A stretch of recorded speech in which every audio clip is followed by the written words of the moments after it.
Om Swastiastu. Sini saya akan membahas materi latar belakangnya. Yang pertama, latar belakang. Jepang mulai menduduki Indonesia pada tahun 1942 setelah mengalahkan Belanda. Awalnya tuh Jepang datang dengan propaganda sebagai saudara tua yang akan membebaskan Indonesia dari penjajahan Barat. Namun, kenyataannya rakyat Indonesia justru mengalami penderitaan seperti kerja paksa atau sering disebut romusa, kekurangan makanan, dan penindasan. Menjelang akhir Perang Dunia II, posisi Jepang semakin lemah karena kalah di berbagai wilayah. Hal ini membuka peluang bagi Indonesia untuk memperjuangkan kemerdekaannya. Om Swastiastu. Di sini saya akan menerangkan tentang kekalahan Jepang. Kekalahan Jepang terjadi karena tekanan besar dari sekutu, terutama Amerika Serikat. Puncaknya adalah saat Amerika menjatuhkan bom atom di Jepang, yaitu di Hiroshima pada 6 Agustus 1945 dan Nagasaki pada 9 Agustus 1945. Akibatnya, Jepang mengalami kehancuran besar dan akhirnya menyerah tanpa syarat pada tanggal 15 Agustus 1945. Kekalahan ini membuat Jepang kehilangan kekuasaannya di Indonesia.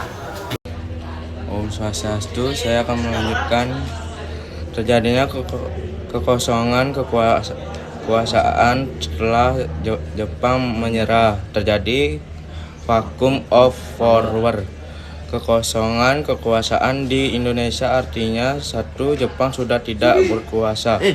Sekutu belum datang mengambil alih. Situasi ini sangat penting karena memberikan kesempatan bagi bangsa Indonesia untuk segera memproklamasikan kemerdekaan tanpa campur tangan pihak asing.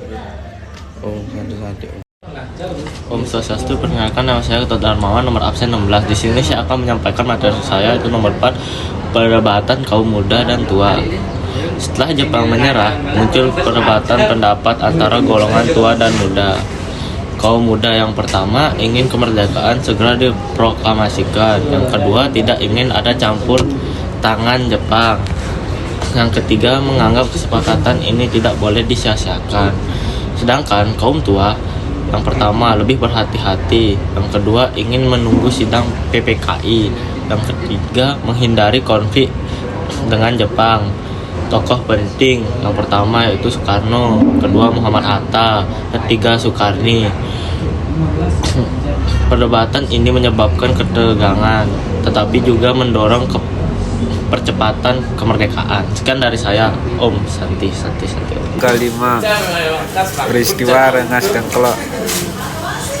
Pada tanggal 16 Agustus 1945, golongan muda membawa Soekarno dan Hatta ke Rengas Dengklok.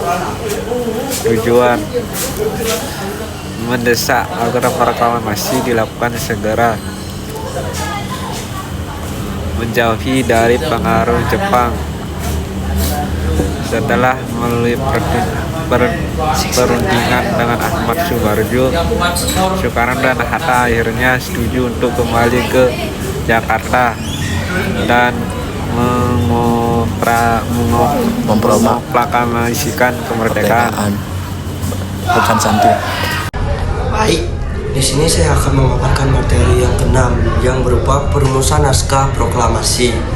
Perumusan naskah dilakukan pada malam 16 Agustus 1945 di dalam rumah yang dilaksanakan oleh Laksamana Tadashi Maeda. Jadi, tokoh yang terlibat diantaranya ada Soekarno, Muhammad Hatta, dan Ahmad Subarjo. Selanjutnya, naskah kemudian diketik oleh Sayuti Melik untuk disempurnakan, dan isi naskahnya berupa pernyataan kemerdekaan Indonesia, pemindahan kekuasaan dari penjajah ke bangsa Indonesia. Lalu selanjutnya yang ketujuh berupa pembacaan proklamasi. Proklamasi dilaksanakan pada berikutnya seperti proklamasi kemerdekaan Indonesia yang bertempat di Jakarta, dibacakan oleh Soekarno dan didampingi oleh Muhammad Hatta.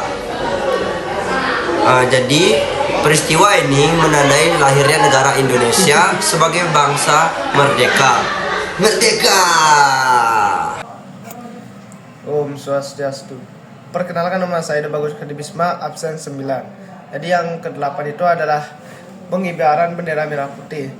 Setelah pembacaan proklamasi, bendera dijahit oleh Fatmawati dan dikibarkan oleh Latif Hendra Ningrat dan Suhud.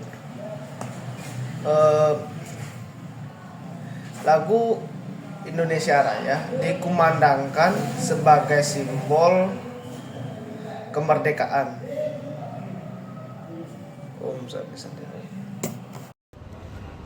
Baik, di sini saya akan memaparkan tokoh-tokoh penting yang berperan besar. Yang pertama ada Soekarno sebagai pembaca proklamasi. Kemudian yang kedua ada Muhammad Hatta sebagai pendamping. Yang ketiga Soekarni sebagai ketua golongan muda. Yang keempat ada Ahmad Subarjo sebagai perumus. Yang kelima Sayuti Melik sebagai pengetik. Dan yang terakhir ada Ibu Fatmawati sebagai penjahit bendera. Baik, sekian. Baik, di sini saya akan menjelaskan bagian terakhir, yaitu kesimpulannya. Proses kemerdekaan Indonesia terjadi karena yang pertama, kekalahan Jepang dalam Perang Dunia Kedua. Yang kedua, terjadinya kekosongan kekuasaan. Yang ketiga, perjuangan dan keberanian para tokoh dan rakyat. Perbedaan pendapat antara golongan tua dan golongan muda justru mempercepat kemerdekaan. Proklamasi menjadi bukti bahwa Indonesia mampu menentukan nasibnya sendiri. Baik, sekian dari saya ucapkan terima kasih.